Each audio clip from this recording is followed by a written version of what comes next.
Morning everyone. आप सभी को फर्स्ट वीडियो में आपको बताया था पद्यांश के बारे में। इस बार आपको पद्यांश के बारे में बताना जा रही हूँ, क्योंकि पद्यांश में सबसे ज्यादा बच्चों की गलतियां मिली हैं। पद्यांश में देखिए सबसे पहली गलती बच्चों की यही मिली है कि पद्यांश को पद्यांश समझते ही नहीं। वो गद्य और पद्य एक ही बात समझते हैं, एक ही बात नहीं होती है। क्योंकि गद्य जो होता है वो हमेशा शब्दों में पढ़ा जाता है और पद्यांश जो होता है वो हमेशा गाने वाले काव्य होते हैं। तो देखिए इसमें सबसे पहला क्वेश्चन ये आया है, तो इसमें ये बताया गया है, इस बार प्री बोर्ड में सबसे ज्यादा एग्जाम में ये पूछा गया है। तो इसका अर्थ देखिए, इसमें 3 क्वेश्चन आते हैं। एक आता है संदर्भ, दूसरा आता है रेखांकित, तीसरा आता है इसमें अलंकार कौन सा है। जो बच्चे सबसे ज्यादा गलती करते हैं वो ये सोचते हैं कि इसमें छांटो और लिख दो।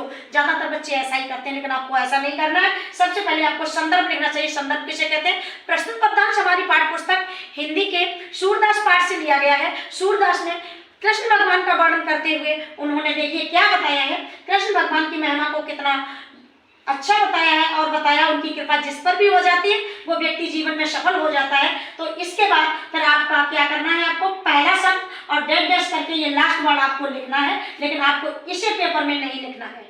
इसे पेपर में नहीं लिखना है।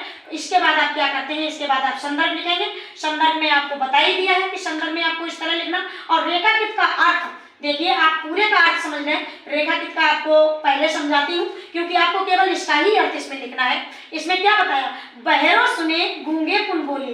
क्या बताया, बहरा व्यक्ति सुनने लगता है, बहरा व्यक्ति सुनने लगता है, गूंगा व्यक्ति बोलने लगता है, रंग चढ़े से छत्र चढ़ाए। जो गरीब व्यक्ति होता है भगवान के मंदिर में छत्र चढ़ाने के लिए जाता है, अमीर बन जाता है, जिस पर भगवान की कृपा हो जाती है। आपको लिखना चाहिए कि जिस पर कृष्ण भगवान की महिमा का वर्णन इतना बताया है कि जिस पर भी उनकी कृपा हो जाती है। बहरा व्यक्ति अगर जाता है तो सुनने लगता है, गूंगा जाता है बोलने लगता है, और गरीब व्यक्ति छत्र चढ़ाने भगवान के मंदिर में जाता है।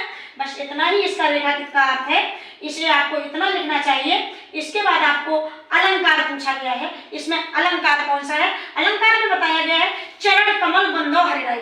दोनों में एक रूपता बताई हुई है, अभेद स्थापित किया है दोनों में। तो देखिए इसमें अलंकार कौन सा बताया, चरण कमल बंधो हरिराई में रूपक अलंकार है। और रूपक अलंकार में क्या बताया, चरण कमल बंधो हरिराई। भगवान के जो चरण है वो कमल के समान है और कमल जो है भगवान के चरणों के समान है। दोनों में एक रूपता को स्पष्ट किया गया है, इसलिए यहाँ पर रूपक अलंकार है। अब इसका अर्थ एक बार देख लीजिए, क्योंकि इसका अर्थ भी आपको पता चलना चाहिए। इस लाइन की अपेक्षा कहीं ऊपर की लाइन आ गई तो इसलिए अर्थ भी आपको पता होना चाहिए। चरण कमल बंधो हरिराई, भगवान के चरण कमल के समान है, उनकी महिमा का वर्णन नहीं किया जा सकता है।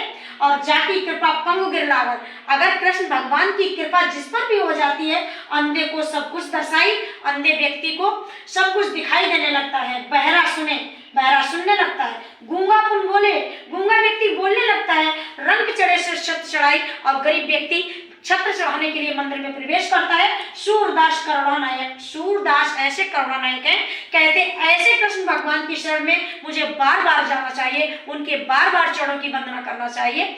और टेक केयर, आप अपना ध्यान रखेंगे और आगे you will never do this mistake again. इस प्रकार की गलती कभी नहीं करेंगे जो आप छांटते रहते हैं, छांट के करते हैं। आप इसी प्रकार अगर आप प्रदर्शन करेंगे आपको पूरे 5 में से 5 मार्क्स।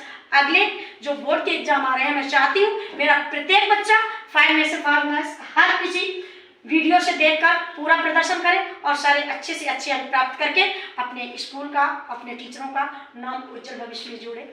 Take care.